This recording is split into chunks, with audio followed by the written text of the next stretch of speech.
Bashkimi Demokratik për Integrim ka dalë publikisht në mbështetje të studentëve të Fakultetit Juridik, të cilët kërkojnë që provimi i jurisprudencës të organizohet edhe në gjuhën shqipe.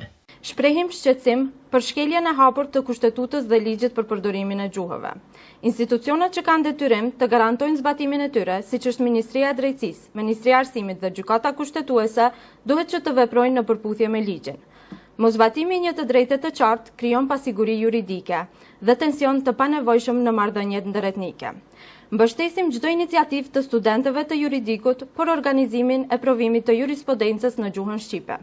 Njëkohësisht, mbështesim edhe çdo formë demokratike të veprimit të tyre, përfshirë protesta dhe aktivitete tjera publike. Kjo është një nismë jo partijake. Duhet që të na bashkojë të gjithëve, pavarësisht përkatësisë etnike dhe asaj politike. Zbatimi i gjuhës shqipe nuk mund të bëhet në mënyrë të pjesshme. Ligji zbatohet i plot.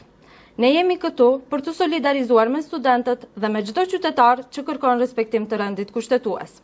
Mbrojtja e marrëveshjes së Ohrit dhe karakteri multietnik i vendit është përgjegjësi e përbashkët. Duhet që ta ruajmë standardet mbi të cilat qëndron Republika e Maqedonisë së Veriut.